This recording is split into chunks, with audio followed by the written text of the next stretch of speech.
agora eu quero te fazer uma pergunta. Como é que é a rotina de sono aí na sua casa? Com filhos? As crianças dormem bem? É sobre esse assunto que eu vou conversar com o nosso terapeuta, o Alan. Bem-vindo ao nosso programa. Obrigado. Adorei esse tema, porque realmente é algo muito importante e que, assim, a gente sabe que se a gente não está bem dormido durante o dia, fica tudo mais difícil, a gente fica mais estressado e a gente sabe que para as crianças o sono é extremamente importante e para os adultos também. Sim. Então, eu queria que você nos ajudasse a entender um pouquinho sobre esse assunto, sobre a importância do sono, o que a gente pode fazer para melhorar essa questão e para melhorar também a saúde da família, porque o sono está totalmente relacionado com saúde, né? Sim, além de ser terapeuta, também sou pai, né? Eu sou pai Já do muda Thiago, tudo. de 1 ano e 7, então, assim, um pouco do que eu falo vem dessa experiência também, né? E a gente sabe que muda completamente a nossa rotina, porque a gente também precisa estar descansado, né? Mas uma coisa que é interessante, claro que o sono tem várias coisas, né? A gente não pode esquecer da alimentação, das rotinas, que são importantes, que normalmente os pediatras orientam. Mas tem algumas coisas que são muito importantes, que envolvem muito mais a parte emocional, né? Porque as crianças, elas têm um espírito meio salvador desses pais. Então, se um dos pais não está bem, se um dos pais não está se sentindo bem, essa criança, às vezes, ela fica em vigília, ela fica acordada. Às vezes, são aquelas crianças que acordam a cada 1 hora, que acordam de 30 em 30 minutos. Às vezes, eu vejo relatos de pessoas que a criança não consegue dormir mais de 20 minutos. Então, tem alguma questão emocional acontecendo ali. Porque, para a gente, adultos, né, a gente precisa ter uma segurança para dormir. Eu não consigo dormir num lugar que eu estou me sentindo ameaçado, que eu estou se sentindo em perigo. A criança é a mesma coisa. Se a gente está com uma preocupação, pensando em algo, já atrapalha, a gente não consegue relaxar e dormir. Só que para a criança, essa preocupação é muito mais... Ela sente muito mais, ela capta a informação por trás das palavras. Às vezes, um dos pais não está presente, né? Às vezes, o homem está mais ausente, no sentido de estar trabalhando, ou às vezes é um casal que não está junto. Mas, e principalmente o homem é importante nesse papel. Porque o homem, o masculino, ele tem o papel de fornecer essa segurança, tanto para a mulher quanto para a criança. Então, quanto mais segura a criança está, mais ela pode dormir. E, às vezes, tem outras coisas ligadas, porque, às vezes, eu tenho medo. Eu tenho medo que essa criança morra, por exemplo. E pode ser um medo de várias outras coisas, por exemplo, alguns abortos que eu tive, ou de histórias da minha família, que eu não deixo essa criança dormir, não deixo. Claro, eu como pai e mãe, quero muito que essa criança dorma, mas inconscientemente fica essa sensação de que, se ela dormir, alguma coisa pode acontecer. E a criança, nesse momento, ela sente isso. E ela, por amor aos pais, ela não dorme. Como assim, para dizer assim, mãe, eu estou aqui viva. Pai, eu estou aqui vivo. Né? E é bem curioso, porque às vezes é isso. É o pai que está preocupado, uma mãe que está preocupada ali com essa criança, se ela está respirando, se não está. Claro que no começo a gente fica assim, mas vai dormir, a gente tem que ficar olhando, se engasga, senão é natural, né? Mas tem um excesso disso que leva a uma preocupação. Quando é natural, né? Quando está passando desse natural já. E outra coisa que nesse natural que é importante, né? Daí eu postei esses dias sobre isso e as pessoas falam, mas minha filha tem 1 ano e 6 e acorda uma vez na noite. Eu falei, que bom, tá ótimo. Maravilhoso, né? Quem me dera. Claro que às vezes tem a nossa expectativa. Sim. Tem a nossa expectativa que uma criança de 1 ano, 6 meses, dormisse a noite toda. Claro, quem não gostaria, né? Eu acho que qualquer pai, qualquer mãe gostaria que isso acontecesse. Mas a gente sabe que não é o normal. Não é o esperado. Existe criança que dorme, lógico. Sim. Só que a gente tem que olhar para a maioria. Então, não é ok uma criança de 1 ano acordar 1, 2 vezes. E também tem que ver se é ok para a família também. Porque, às vezes, acordar 2, 3 vezes é ok para a família. Né? Hoje, o Thiago acorda 1 vez e para a gente é bem tranquilo esse processo. A gente não vê uma necessidade de olhar para isso e ver por que ele acorda. Não, tá dentro, para a gente está dentro de uma normalidade. Claro, se a criança acorda a cada 1 hora, a cada 2 horas, já tem um sinal de alerta que a gente precisa investigar. Né? E essa parte terapêutica é legal porque a gente não vai olhar só para o emocional, claro, tem que olhar para tudo. Né? Nós somos uns seres integrativos, completos, né? Então tem a alimentação, tem a rotina diária, tem as sonecas, tem toda essa importância. Mas às vezes dentro de nós tem uma impossibilidade que a criança durma e a gente nem sabe. Porque eu vivi coisas, né, que, sei lá, se engasgou dormindo, um filho anterior, ou alguém contou uma história, eu posso ter um medo que a criança, né, morra ali. E como isso atrapalha, né? Sim. E É daí... uma experiência, assim, que a gente está colocando em cima dessa criança que está novinha ali. Isso. E que não precisava ser dessa forma. Então, é como se, com a terapia, a gente limpasse isso para poder realmente viver essa experiência? Sim. É aí que é interessante, porque quando eu faço terapia, eu libero meu filho. Então, nesses processos terapêuticos, né, com Theta Healing, que vai um pouco mais profundo do que o mental, vai para a parte mais emocional, mais para a parte vibracional, eu consigo liberar essas crenças que eu carrego e que eu estou colocando neles. Porque a criança, até os 7 anos, ela é muito esponja. Ela está sugando e sugando muito mais, percebendo muito mais do que nós adultos que fomos desaprendendo. A criança é muito perceptiva. Então, tu pode estar ruim, estar mal e dizer para tua filha que está bem, para o teu filho, mas ele sabe que tem uma mentira ali. Então, ele sente aquilo. Então, nesse sentido, é quando eu me olho, eu posso liberar o meu filho. Né? E várias vezes eu já atendi pessoas com essas situações de a questão está lá na mãe, no pai, de ter vivido coisas na infância dela, que ela não estava num período muito propício para dormir. Ela morava numa casa que tinha muito perigo e ela não podia dormir. E ela acredita que se a criança dormir também pode ser um perigo.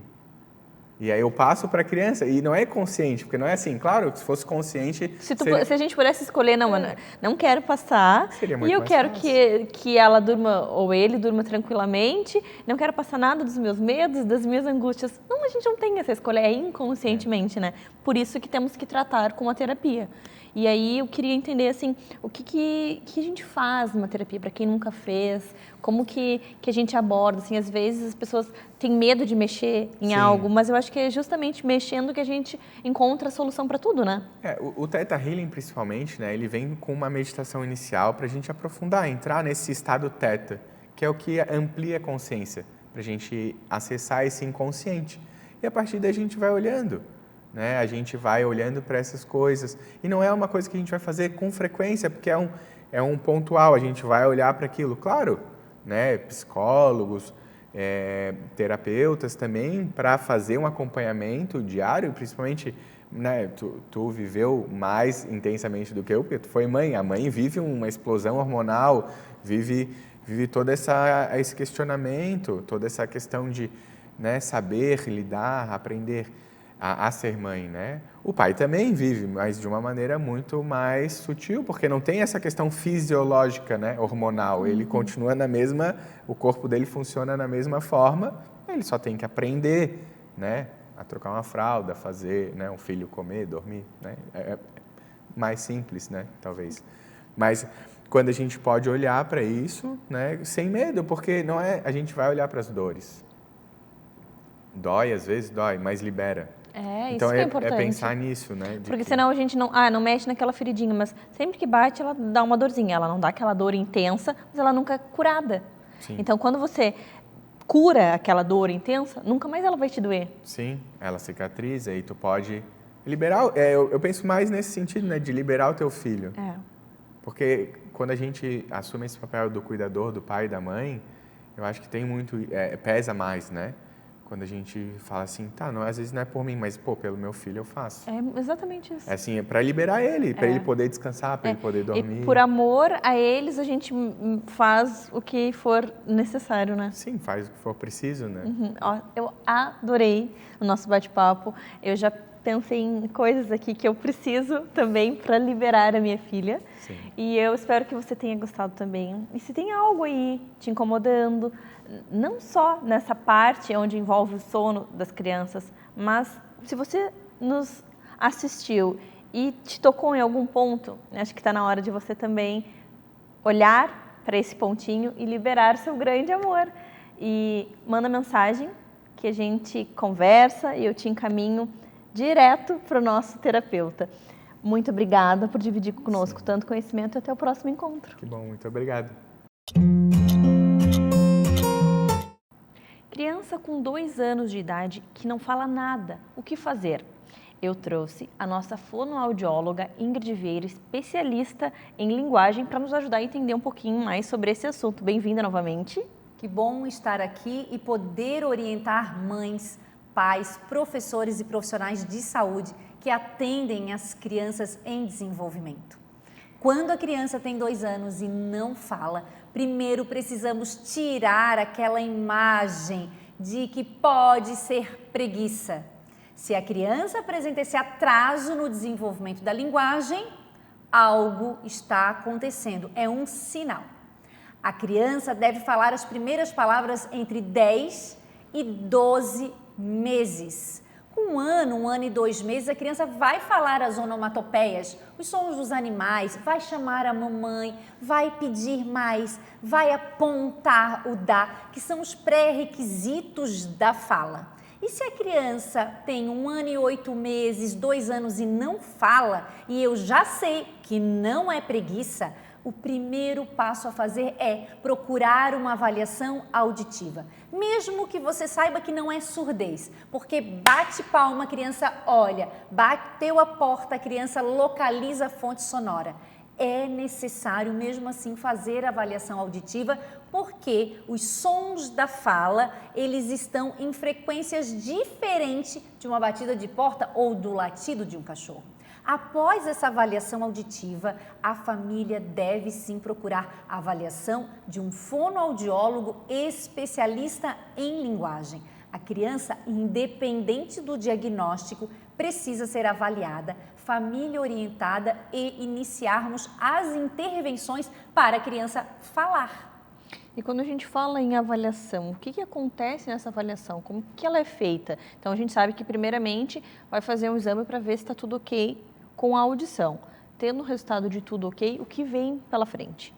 Na avaliação fonoaudiológica, eu vou realizar uma entrevista inicial com a família, observar a criança e também aplicar protocolos validados.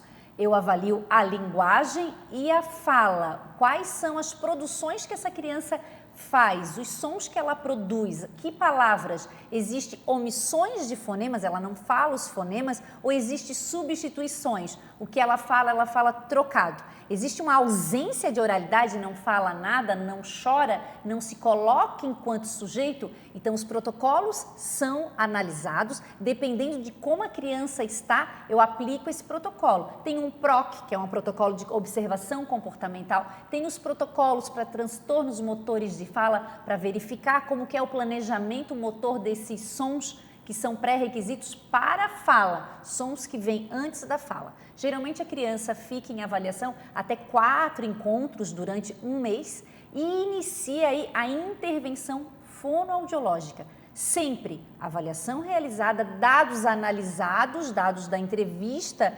correlacionados com os dados dos exames, dos protocolos, porque cada criança é única, cada sujeito é único com a sua história. Essa mãe, esse pai, esse adulto responsável precisa ser ouvido. Qual é a demanda? Como que essa criança é em casa? O que eles têm para me trazer e eu relacionar com os dados do protocolo?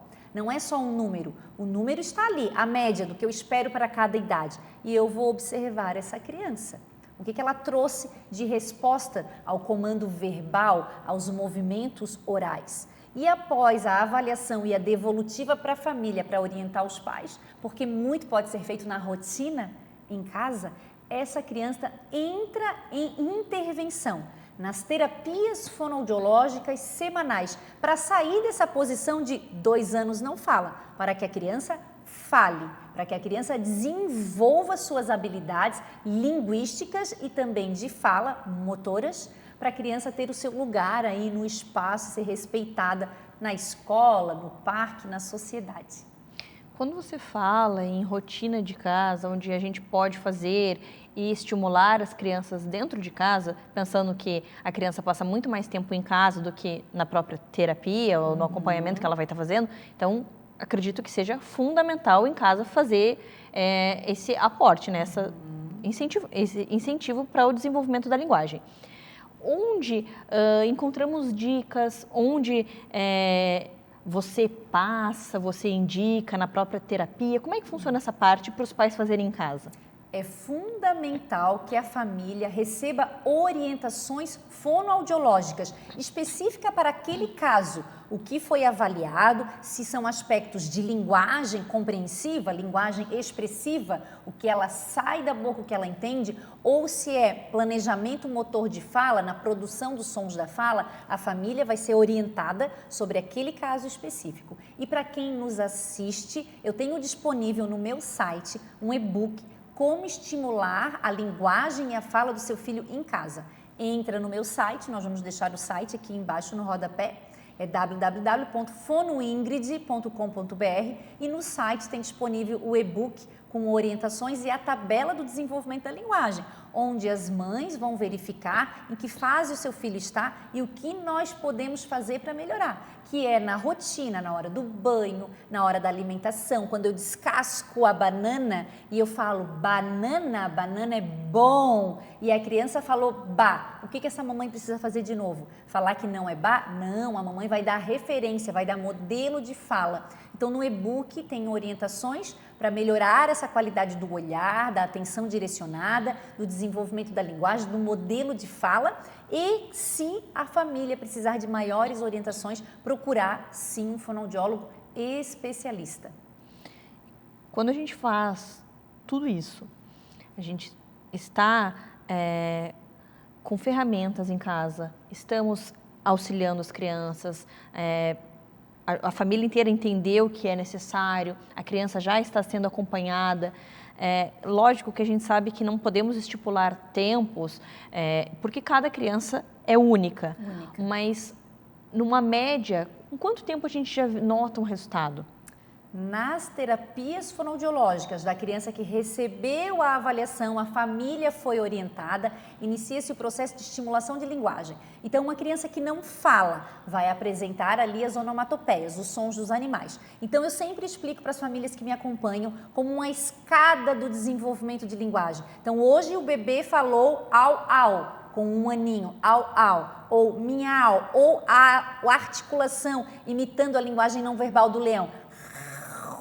Fez a imitação do leão. Amanhã na terapia vai falar ão, uão, junto com a linguagem não verbal, com as expressões. Num próximo encontro aprendeu com o leão, uau, e sai um som mais forte. E a terapeuta estimulando, fazendo exercício para sair o leão, ou au, au, au, o som. A criança precisa apresentar resultados claros. Em 3 meses de terapia, as onomatopeias e as primeiras palavras precisam aparecer. A criança com ausência de oralidade, que inicia o desenvolvimento da intervenção fonoaudiológica, aumenta o repertório linguístico. Tem que aparecer mais palavras. Essas palavras semanalmente precisam aparecer com a família orientada. E se não aparece, Ingrid, as palavras, daí eu aplico outros protocolos, porque pode ser um TDL, um transtorno do desenvolvimento da linguagem. E quando a criança fala, compreende o que é dito, compreende o que expõe, o que põe para fora, que é a linguagem expressiva, está falando e fala com erros de fala, pode ser um transtorno motor de fala. Então, outros protocolos precisam ser aplicados para verificar se é um transtorno motor de fala. E daí, dentro dos transtornos motores de fala, tem outros específicos, como é só um transtorno fonológico, como exemplo o Cebolinha, que troca fonemas, o L e o R. É um transtorno motor de fala, especificamente uma apraxia de fala? Então, veja, tem toda uma terapia, por isso que quando a criança não fala primeiro, eu preciso avaliar. A família orientada recebe orientação, a criança entra em intervenção, começa as terapias, 3 meses de terapia, em alguns casos 6 meses de terapia para reavaliar, aplicar o protocolo novamente e verificar se é uma terapia que eu vou precisar encaminhar para um neuropediatra, porque a criança apresenta movimentos restritos e repetitivos, ou a criança apresenta comportamentos inadequados, ou uma dificuldade também na interação social, além da linguagem. Então, após essas terapias, essas intervenções, que eu vou fazer o encaminhamento para o neuropediatra. Não é para o neuropediatra, é para a TO. É para TO porque está junto com as alterações de motricidade oral, existe uma recusa alimentar, precisa do trabalho em equipe. Ou não, é uma apraxia de fala, é específico treino motor de fala. Então, tudo vai acontecer após a criança estar em intervenção. Eu preciso conhecer a criança, me conectar com a criança, estar vinculado com essa família. A confiança e a segurança é tudo para o desenvolvimento da linguagem da criança. Nossa, adorei. Obrigada por sempre trazer tantas informações, por dividir tanto conhecimento conosco. Eu espero que você tenha gostado, mas é claro, se ficou com qualquer dúvida relacionada a tudo que a nossa fonoaudióloga falou, manda mensagem para nós, que eu encaminho para ela e ela responde. E se necessário for, nos ajuda a encontrar a melhor solução para você e para sua família. Obrigada, até a próxima. Eu que agradeço. Educação parental é o tema que a nossa pedagoga maravilhosa trouxe para a gente abordar aqui no programa. Elô, bem-vinda novamente. Obrigada, Mari. É um prazer estar aqui. Mais uma formação, então. Sim, Me mais uma conta um formação. pouquinho sobre o que você aprendeu. Divide conosco. Olha, bastante coisa, Mari. Está sendo bem legal trazer isso. Na verdade, eu sempre vivi isso, porque desde quando eu comecei a trabalhar com Montessori, eu não tinha noção do quanto tem conexão entre a gente pensar sobre a educação e a criação dos filhos e já os estudos de Montessori que eu já fazia há algum tempo. E, na verdade, a base, digamos assim, a teoria toda da educação parental, da disciplina positiva, tem muita relação com Montessori, porque eles... Adler, né, que é o pesquisador lá da educação positiva, ele foi da mesma época que Montessori, então eles compartilhavam. Então foi um encontro muito legal ver esses conteúdos e trazer. E a educação parental é muito sobre orientar as famílias, né? Trazer os estudos sobre educação para o dia a dia da família, para poder trazer informação para os pais e para que eles consigam fazer essa criação com mais respeito e reflexão. Então, é bem interessante, bem legal. E já, imagina, já estava muito com o que você já fazia, com o que você já acreditava e já colocava nos seus atendimentos, né? Sim, na verdade, a questão mais é trazer, ficou mais claro tudo isso, né? Foi bem enriquecedor também, porque tem muitas estratégias de como apresentar isso para os pais, de como tocar esses pais para que eles realmente possam refletir sobre o assunto. Então, o curso foi bem interessante para trazer mais recursos mesmo para estar oferecendo para as famílias. E foi muito legal, está sendo bem... E é bem interessante como o mundo nos ajuda nesse sentido, porque está o tempo todo essa demanda vindo, né, nos atendimentos. Então, eu já vinha fazendo isso e agora com mais conteúdo. Então, me conta um pouquinho, assim, já que você falou que está vindo essas necessidades, né? Como que você está colocando essa sua formação no seu trabalho ali no dia a dia, na prática? Porque na verdade não adianta só a gente estar fazendo atendimento com uma criança e trabalhando as necessidades específicas daquela criança, né, olhando para as necessidades dela e não ter um trabalho de orientação da família. Então, os pais precisam estar entendendo o que está acontecendo. E assim, Mari, eu não posso falar em porcentagem porque ela não existe, mas na grande maioria dos casos, os pais sendo orientados, eles conseguem fazer um trabalho muito mais efetivo, né? certeza. Então, a gente percebe, assim, que precisa estar falando sobre permitir, precisa estar falando sobre os pais acreditarem na capacidade da criança. E, às vezes, algumas ações que, infelizmente, estão na nossa cultura, né?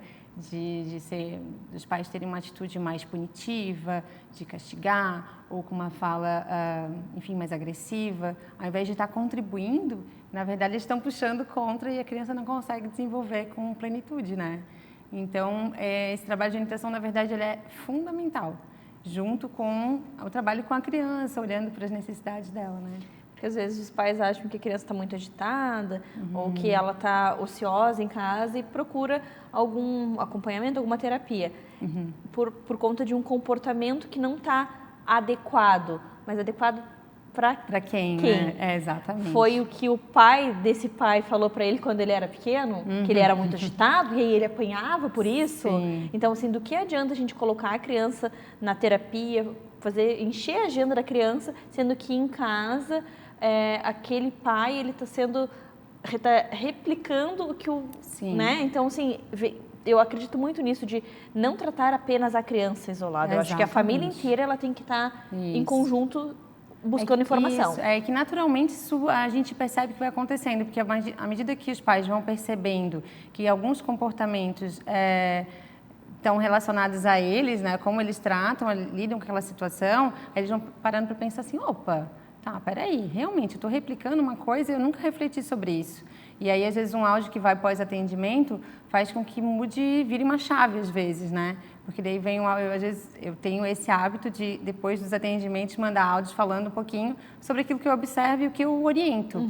E aí é muito interessante que, às vezes, vem respostas assim, Elô, realmente, eu nunca tinha pensado sobre isso, eu fui uma criança assim, daí traz aquela história assim, exatamente, né? Porque educar e ser um adulto preparado tem relação em olhar a nossa criança, né? Sem Como sombra de que a dúvida. gente criou, quais são as crenças que estão na gente, então tem a ver com isso. Então, se a gente não olhar para a gente, não olhar lá para nossas crenças, a gente vai estar sempre replicando uma coisa que normalmente, né? Porque a nossa educação não foi muito pensada, né, naquela época, né? Ela era só para resolver, para apagar E ainda bem fogo. que agora já existe essa visão de pensar, rever, Exatamente. cortar antigas crenças, Exatamente. mudança. Então, eu acredito muito que nós estamos criando super seres humanos. Exatamente. Então, eu acredito que a minha filha, o teu, essa nova geração, ela vem com uma criação diferente. Sim, as pessoas que estão voltadas para fazer essa ruptura, né?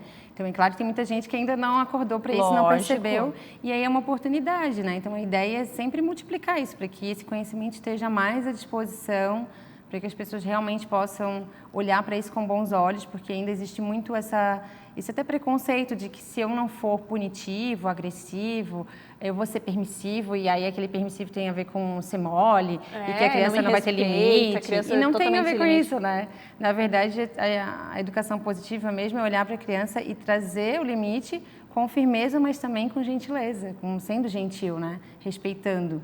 Então, não é nem lá nem cá, é a gente seguir um caminho do meio, e para as crianças isso é muito construtor, né? A gente consegue realmente trazer significado para eles, para a vida deles, né? Fazer eles capazes e ativos, né, na educação. Eloy, me conta como é que está assim, a tua agenda para pais que querem buscar um auxílio, né, uma ajuda. Como que são os teus atendimentos? O que tu aborda? Que tipo de pai deveria te procurar? Eu sempre falo que isso é para todas as crianças, né? Sim. Porque os atendimentos, na verdade, os pais... todos aqueles que estão encontrando hoje, como está abrindo essa possibilidade da gente estar trabalhando também a parte com os pais, né, de orientação para a família. Então, os pais que estão sentindo dificuldade no educar, que percebem que algum comportamento das crianças está sendo repetitivo, eles não estão encontrando respostas, pode buscar justamente para ter essa orientação, que é um trabalho que não necessariamente precisa de um contínuo, né? A gente não precisa estar ali o tempo todo, mas eu posso trazer orientação e os pais seguem. Então, hoje, o Espaço Livremente está com a agenda bem cheinha, graças a Deus, está tudo fluindo muito bem, mas eu consigo ter esse momento também de estar apoiando as famílias e podendo ajudar famílias que estão procurando nesse momento mais as informações para lidar com o dia a dia, com a rotina, com os conflitos, né? Então... E isso como aconteceria? De forma remota, dentro de uma escola? Como que você organiza essa questão? Hoje, isso, tanto de forma remota é possível fazer isso, né? Mas eu sempre procuro encontrar um horário para atender a criança, para também ver essa criança, para ter contato com ela, para entender quais são as necessidades e orientar, porque às vezes a família não consegue ver algumas necessidades que estão, para mim, ficam visíveis já, né, num atendimento. Mas também, assim, hoje tem uma demanda bem grande, Mari, de escolas mesmo que têm interesse de proporcionar esses momentos para as famílias, né? Porque é um jogo muito legal, né? A escola promovendo e as famílias se informando também. E às vezes a escola não tem condição de estar oferecendo isso, por mais que estejam capacitados também para isso, né? Então, é uma oportunidade que está surgindo para as famílias de estarem em contato com mais conteúdo e de realmente entenderem estratégias, que eu acho isso muito legal, que é quando as famílias veem assim, eu posso fazer isso, colocar na rotina, né? Porque quando a gente recebe uma estratégia, por trás tem um monte de princípios. Sim. Mas ela já começa a fazer mudanças e aí tu começa a ir buscar os princípios disso, né? Então, primeiro ver acontecendo, olha só, está surtindo efeito, então eu vou buscar por que isso está acontecendo. E aí a mudança vai acontecendo, né, como um todo. Então, existe essa possibilidade hoje de ir de buscar, né, com as escolas essa formação que pode estar acontecendo e a ideia é ampliando, né? Tem várias coisas legais acontecendo que depois a gente pode estar apresentando isso por aqui. Que legal, adorei. parabéns por mais uma formação. Obrigada, Mari. Obrigada por sempre buscar mais conhecimento, por ajudar tantas famílias, tantas crianças. Um prazer. E se você ficou interessado, procura lá no Instagram, @espaço livremente. Livremente.p. É um espaço incrível, eu tenho certeza que você vai gostar. Conversa com a Elo, escolas também, acredito que possam procurar ela e, nossa, vai ser um divisor de águas, assim, ó. Elo, muito obrigada. Obrigada e também. Até o próximo encontro. Até mais. Intolerância à lactose e alergia à proteína do leite de vaca. Qual a diferença? Óbvio que eu trouxe a nossa gastropediatra, doutora Camila, para nos ajudar a entender um pouquinho mais sobre esse assunto e nos explicar todas as diferenças, tratamentos e tudo mais. Bem-vinda novamente. Obrigada, Mari. Estou bem feliz de estar aqui de volta. Tava sumidinha. Super. Mas agora eu trouxe um assunto que sempre gera dúvidas e todo mundo quer saber. Então, explica para nós quais as diferenças. Isso. Então, assim, é super comum a gente chegar paciente no consultório e às vezes relatando, ele tem alergia à lactose. E eu disse, não, peraí, um pouquinho, tem diferença. Tem a intolerância à lactose e tem alergia à proteína do leite de vaca. Então, qual que é a diferença? Quando a gente pensa em intolerância à lactose, é uma não tolerância da lactose, que é o açúcar do leite.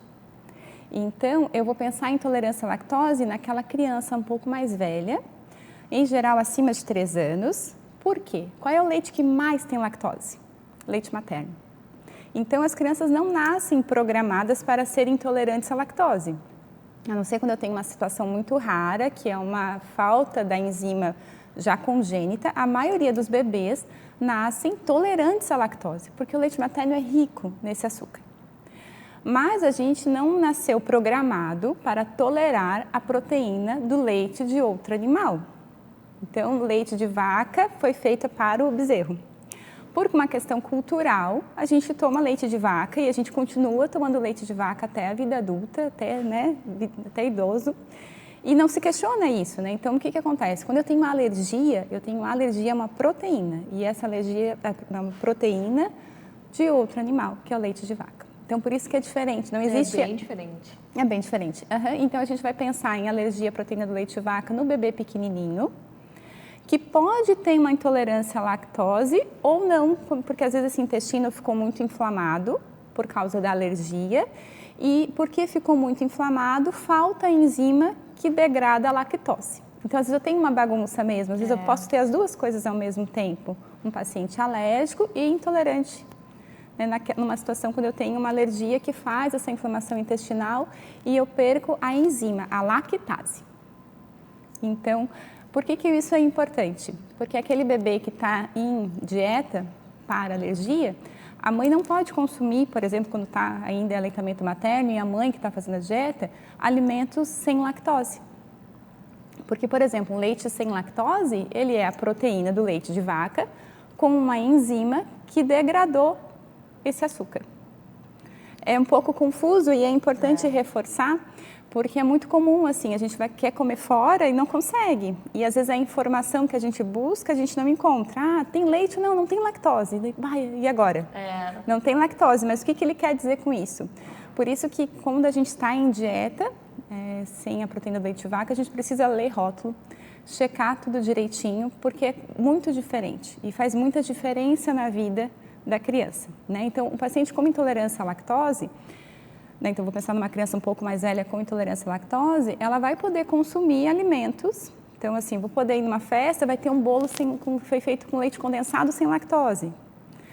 Tenho, né, assim, por exemplo, uma outra dúvida comum, assim, às vezes tem queijos que tem menos lactose, que vai fazer menos reação. Diferente quando eu tenho uma alergia, que eu tenho que consumir, não posso consumir a proteína, não pode ter nada de leite com lactose, sem lactose. Entendi. Então, E tratamento para um e para outro caso? Tá, os dois tratamentos, na verdade, vai ser dieta, mas na intolerância à lactose, a gente tem a oportunidade de ter a enzima, né? Então, tem essa enzima, que é essa lactase, que a gente indica em situações, assim, especiais. Né? Então, como assim? Às vezes, né, a criança tem uma festinha, para poder consumir, a gente sabe que vai ter uma sobrecarga, né, do açúcar, e às vezes o que acontece? Na intolerância à lactose, eu não tenho nenhuma doença no meu intestino, eu só não tenho muita lactase, porque não é para eu continuar tomando leite muito tempo. Então, eu não tenho tanta lactase, a enzima, e a hora que eu como brigadeiro, bolo, bolinha de queijo, eu fico com sintomas de muita lactose dentro da minha barriga. Esse excesso de açúcar não é degradado e as bactérias do intestino se aproveitam e começam a fazer um quadro de fermentação, por isso que, em geral, é distensão abdominal, é diarreia, é mal-estar, às vezes pode ter vômito. Muito raro, mas às vezes acontece uma alteração intestinal que até o paciente fica um pouquinho mais constipado. Então, em geral, é pela sobrecarga. Então, o tratamento pode ser, às vezes, usar a enzima ou cuidar desses alimentos. Tá. No caso da alergia, o tratamento vai ser a retirada da proteína do leite de vaca, ou da mãe que está em dieta, nem amamentação, nem aleitamento, ou da criança quando ela já tem a introdução complementar ou já tem uma fórmula em uso. Então. E uma criança com alergia, ela vai ter alergia a vida inteira? Uma criança com intolerância, ela vai ser intolerante a vida inteira? Tá, então, uma criança com uma alergia, como na verdade é uma questão do sistema imunológico que precisa amadurecer, a grande maioria, a gente vai dizer assim, quase 98% das crianças vão evoluir para a tolerância. O sistema imunológico vai amadurecer, esse intestino vai passar a tolerar essa proteína. Então, a grande maioria dos nossos pacientes vão, em algum momento, se tornar tolerantes à proteína do leite de vaca. E vida que segue. O paciente que é intolerante à lactose, se for uma intolerância primária, de fato, assim, a lactasia do adulto, que a gente chama, que já reduziu a produção da enzima, provavelmente esse paciente vai ser intolerante à lactose a vida inteira. Às vezes acontece, por exemplo, o paciente tem uma diarreia aguda, muito feia, ficou muitos dias com diarreia, vômito, então esse intestino ficou machucado. Então ele pode fazer uma intolerância à lactose porque machucou o intestino, perdeu a lactase que tinha, transitória. Então ele faz uma intolerância porque o intestino ficou doente. O intestino melhorou, ele volta ao normal. Então a gente, por isso que é importante, na verdade, ser sempre avaliado, bem avaliado pelo pediatra, pelo gastropediatra, para poder entender quem é esse paciente, que idade ele tem, qual é a história da família. É muito comum já ter história na família de intolerância à lactose ou de alergias alimentares também, né? E baseado nesse paciente, nessa avaliação a gente define o que ele precisa, qual a orientação que ele deve seguir. E pensando nessa avaliação, como que acontece? Deve ser bem difícil. É bem desafiador, precisa de uma boa história, né? É. Sentar, conversar, examinar, checar antecedentes. Exames não são necessários. Para alergia alimentar, a maioria dos exames da alergia que faz sintomas gastrointestinais, infelizmente seria sensacional se tivesse exames. A gente precisa fazer suspeita clínica, eu suspeito da alergia, eu tiro aquele alimento que provavelmente está causando alergia, mais ou menos umas 4 semanas, e eu reexponho. O paciente teve sintoma, eu vou considerar como um enfrentamento, né, uma provocação positiva, e eu vou manter 4 a 6 meses em dieta. E vou tentando de novo. Entendi. Em relação à intolerância à lactose, depende também muito da situação, porque eu tenho a capacidade de fazer exame com certeza, tem tanto a questão de exames de sangue que a gente consegue fazer, dessa avaliação da absorção do açúcar, assim como exames com hidrogênio expirado, que a gente chama com expiração, tem a possibilidade de biópsia intestinal através da endoscopia para a gente avaliar a lactase, mas muitas vezes pela própria história da criança, pela maneira como acontece, quando acontecem os eventos de dor, o fato, assim, em geral, intolerância à lactose é assim, eu comi muito, eu passei mal aqui, agora amanhã eu estou bem. Não é algo que se prolonga, porque tem a ver com a sobrecarga. Então, muitas vezes na infância, para não expor essa criança a exames e né, intercorrências, a gente avalia a história, às vezes pede para a família tirar durante um tempo e avalia, não, eu tirei e ficou ótimo. Provavelmente retorna, volta os sintomas, eu posso poupar a criança de exames além. Mas às vezes a gente precisa. Essa é uma história um pouco mais confusa, a gente acaba pedindo para poder saber exatamente o que está acontecendo e como orientar. Nossa, quanta informação! Viu? Muito bom, obrigado por dividir conosco tanto conhecimento, essas informações preciosas. Eu espero que você tenha entendido. Realmente, em momentos, a gente fica confuso. E se você seguiu confuso e quer mais informação sobre isso, entre em contato com a doutora Camila, nossa gastropediatra, manda mensagem aqui no Minuto Mamãe Bebê, eu encaminho o Instagram da doutora e eu tenho certeza que você vai buscar todas as informações que você precisa e até a próxima. Obrigada, Mari. Prazer. Você sabe como funciona o tratamento com hormônio do crescimento em crianças? Eu não sei. E por isso eu trouxe a nossa endocrinologista pediátrica, a doutora Lid, para nos ajudar a entender um pouquinho mais sobre esse assunto. Lid, bem-vinda novamente. Obrigada, Mari. Então, me conta como é que funciona o tratamento e, antes de tudo, é bastante usado? Tem muitas crianças que necessitam? Então, a questão da baixa estatura, né, de crescimento vamos dizer assim, a rotina do consultório do endócrino pediatra, né? Acho que a grande maioria vai para ter uma avaliação sobre o crescimento, né? E existe muita preocupação, tanto nos pais, mães, em relação a meninos e meninas, sobre se vai precisar fazer algum tratamento, né, ou não, tá? Muitos já chegam, eu vim para usar hormônio de crescimento, eu vim para fazer o tratamento com hormônio de crescimento. Então, primeiramente, né, na consulta, né, que a gente vai avaliar a altura de uma criança, a gente vai fazer primeiro uma avaliação geral, se essa criança realmente tem uma baixa estatura ou se é só uma expectativa dos pais, né? Se essa criança está dentro da estatura familiar, né? Às vezes a família realmente não é tão alta e aquela criança ela é normal, está no padrão familiar dela, né? Ela não teria nenhum problema de saúde. E se realmente ela tem uma baixa estatura, assim, se existe uma causa, então primeiro a gente vai avaliar a causa, né? Nem tudo é tratado com hormônio de crescimento, né? Às vezes a gente vai ter uma criança, por exemplo, que a gente descobre que ela é celíaca e ela não cresce por causa disso, ela pode não ter nenhum outro sintoma e só não crescer bem, né? Ou ela tem alguma deficiência nutricional, um hipotiroidismo. Então, primeira coisa é avaliar o motivo dessa criança não crescer bem. Se a gente avaliou e a gente descartou as doenças gerais, então doenças renais, doenças cardíacas, doenças hepáticas, a gente avaliou a criança, ela não tem nada, né? A gente avalia a questão hormonal. Algumas crianças vão ter realmente deficiência de hormônio de crescimento, né? Isso a gente vai avaliar clinicamente por exames de laboratório, testes hormonais, exames de imagem. Essas crianças vão precisar tratar com hormônio de crescimento, senão elas vão ter uma baixa estatura muito importante, tá? Mas, assim, não são a maioria das crianças, tá? Existem outros quadros que a criança pode se beneficiar também com o uso do hormônio de crescimento. Então, algumas síndromes, síndrome de Turner, síndrome de Noonan, síndrome de Silver-Russell, tem várias síndromes, né? Várias doenças que a gente avalia, são doenças genéticas e que elas têm um benefício em usar o hormônio de crescimento para melhorar a sua estatura, né? São síndromes que cursam com baixa estatura, tá? Tem outros quadros também, por exemplo, uma criança que nasceu PIG, aquela criança que nasceu muito pequena para a idade gestacional. Pode ter sido prematura ou não, mas nasceu pequena e não recuperou seu crescimento até os 2 ou 4 anos, ficou abaixo das curvas de crescimento.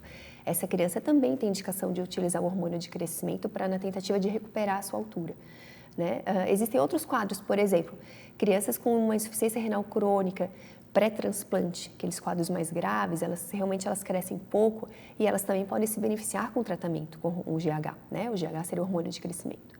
Então, são várias indicações. Existe também a indicação de uma baixa estatura familiar. Então, por exemplo, às vezes a família realmente é muito baixa, né? E a gente enquadra essa baixa estatura familiar num quadro de baixa estatura idiopática. Idiopática que não tem nenhuma doença, não tem nenhuma causa específica, só tem a baixa estatura.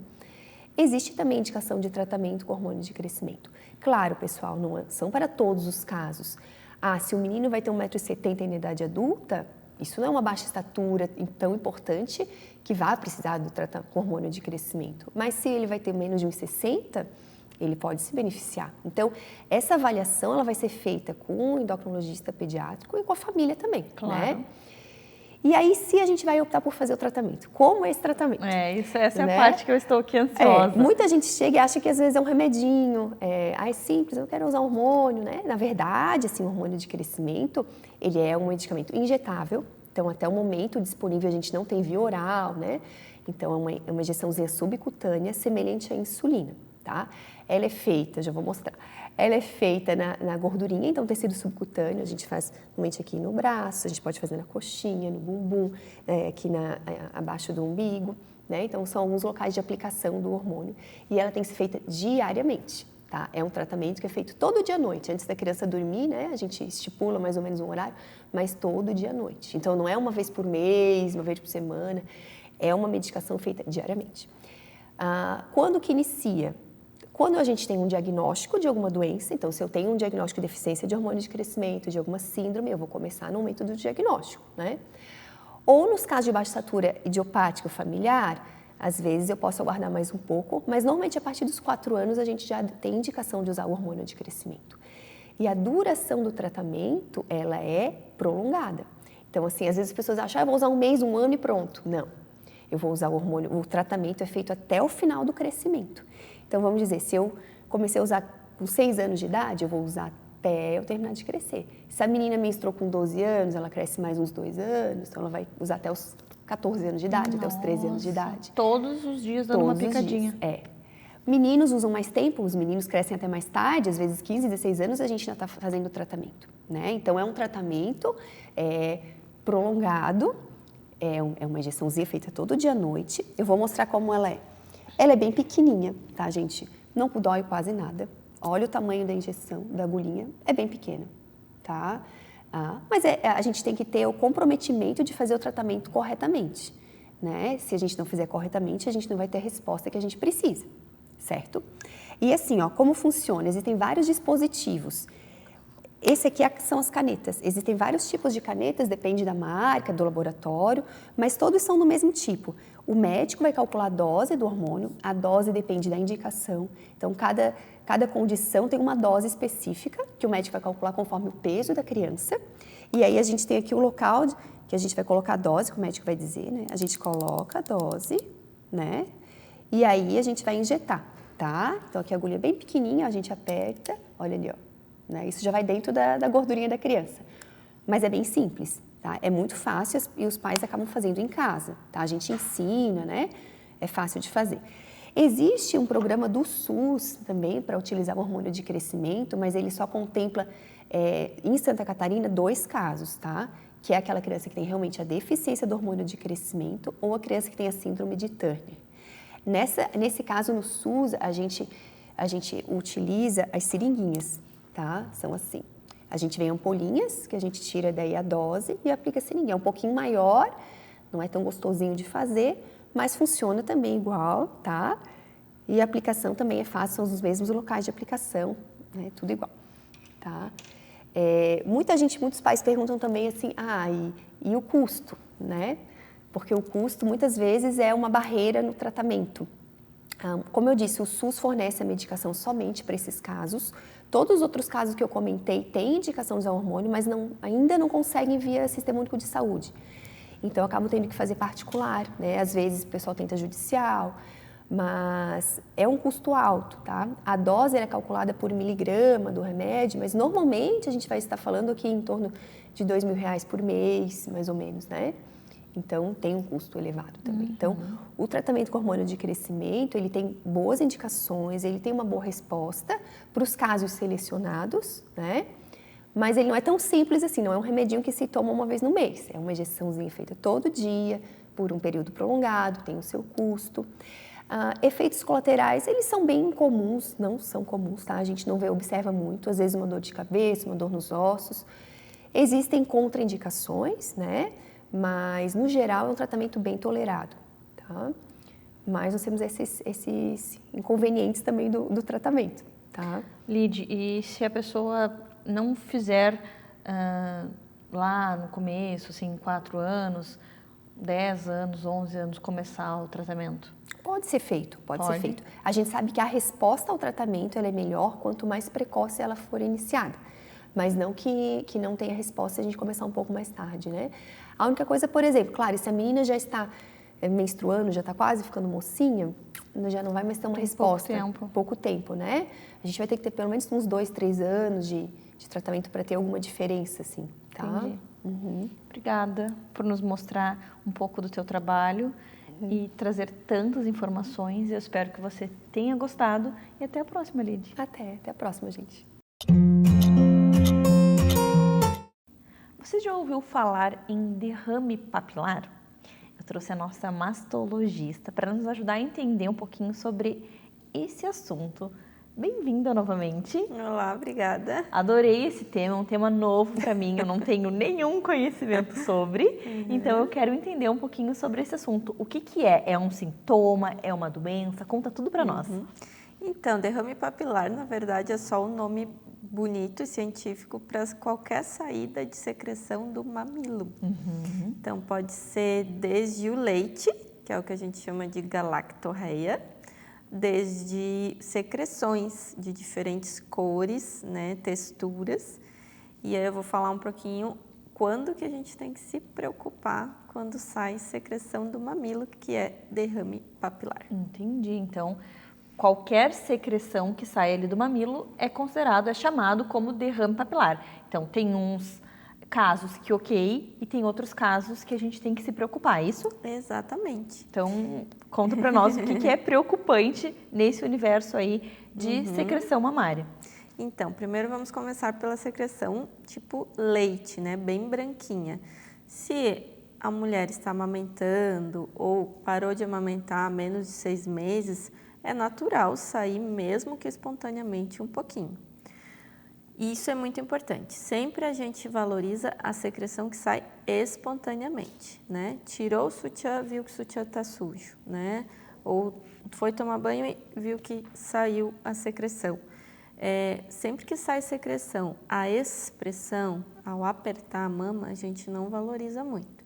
Porque mesmo quando a mulher não amamenta, sempre tem alguma secreçãozinha ali nos ductos. Então, quando aperta, provavelmente vai sair. Tá. Quando ela é tipo leite, que é a famosa galactorreia, fora da amamentação, aí tem que investigar, porque pode ser algum problema hormonal ou até um sinal de um tumor da nossa glândula hipófise no cérebro, né, que é o que a gente chama de adenoma. Então, sempre que sair fora do período da amamentação, é bom avaliar. Às vezes também tem medicações que causam, né? Então, tem que ver se é por alguma medicação ou alguma outra causa. Aí a gente vai na consulta, conta tudo o que aconteceu, vocês vão perguntar, tomou remédio, não tomou, e aí vocês vão nos ajudar a entender o que está acontecendo. Isso, para investigar e ver a causa, né? Sem ser leite, ela pode ter várias cores. Pode ser esverdeada, amarronzada, cor de sangue, incolor que nem água. Então, a gente precisa se preocupar se ela for vermelha, que nem sangue, ou incolor, que nem água. Nos livros de mama, eles chamam tipo água de rocha, porque ela é bem límpida, bem limpinha. Quando ela é amareladinha, esverdeada, marronzinha, não tem muito problema, é a secreção natural da glândula. E se for a expressão, também não nos preocupa muito. Mas, se for ao apertar a mama, sanguinolenta e incolor, mesmo assim é bom dar uma avaliada, porque pode ser um nódulo que está ali, alguma lesão que está causando isso. Entendi. E aí, o que vem pela frente? Assim, depende de cada, diagnóstico, de cada caso, mas e se é um nódulo ali? Aí, normalmente, a gente precisa retirar um nódulo. Normalmente, na maioria dos casos, não é nada grave, não é câncer de mama nem nada. Sempre, qualquer coisa que aconteça na mama vai direto para câncer de mama, né? É a primeira preocupação, mulher, né? É o que a gente mais pensa, assim, qualquer coisa, dor, câncer de mama, sendo que a gente sabe que não é um sintoma. Mas como a gente vai direto para o câncer de mama, né? Normalmente não é, mas esses nódulozinhos que causam esses derrames mais preocupantes, que é o vermelho tipo sangue vivo e o incolor, normalmente a gente retira porque eles tendem a no futuro ou aumentar ou aí sim malignizar, que a gente chama. Entendi. Então, por mais que eles sejam benignos, a gente não consegue prever o comportamento desses nódulos, dessas lesões. Então, normalmente precisa de uma prevenção. Isso. É uma cirurgia simples, não precisa tirar o mamilo, nem nada disso, é só retirar dos ductos, né? E normalmente fica bem depois disso. E aí, que tipo de exame tem que ser feito para a gente descobrir o que tem realmente ali, para ver a área, para saber qual o ponto que tem que fazer a retirada? Então, normalmente é o exame físico, a palpação. Pela palpação da área, a gente vê de qual ducto está vindo o derrame, para imaginar onde que está o nódulo causador. E depois exames de imagem, mamografia, ultrassom e no caso que não aparecer nada, nesses comuns, a ressonância, para a gente ver se realmente não tem nada ali causando. Às vezes também a gente faz a citologia, que a gente chama, pega a secreção, passa numa lâmina de vidro e vai para o laboratório para ver a composição daquela secreção. E o que pode vir do laboratório? O que pode ter nessa composição? Às vezes pode ser até uma infecção, né? Entendi. Mas o principal é para ver se não tem atipias, né? Então, se não tem alguma célula alterada que pode indicar um tumor. Entendi, que interessante. E daí, assim, como você falou, é uma cirurgia não muito preocupante, tranquila. E o pós-operatório? Também é bem tranquilo. Normalmente é só 15 dias sem pegar peso com o braço do lado do qual foi operado. O corte é bem discreto, a gente faz bem ao redor do contorno da auréola. Normalmente uma meia lua e 1/4 da auréola, fica bem discreto. E normalmente vai embora no mesmo dia. Fazem no hospital, com anestesia geral, Sim. mas é bem rápida, acordou e já vai para casa. Que interessante.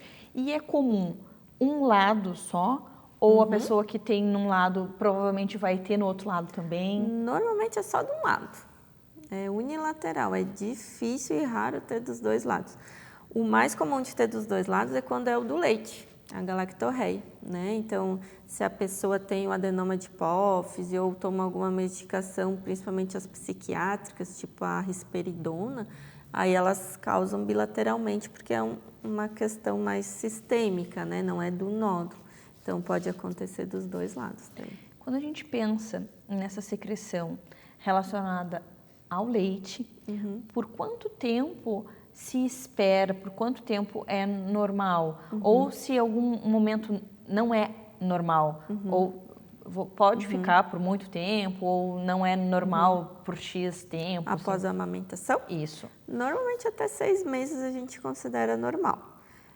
A gente sempre pede para as mulheres não estimularem, porque às vezes para de amamentar, mas fica apertando para ver se ainda tem leite. E aí, quanto mais tu aperta para ver, mais tu tá estimulando. Exato, mulher Então adora esquece, apertar tudo. não mexe. Não mexe, isso. Então, sem estímulo, paradinho, até 6 meses ainda pode sair um pouquinho. Mas normalmente a gente vê que é 1 mês, 2 só, na maioria dos casos. Entendi, nossa, quanta informação.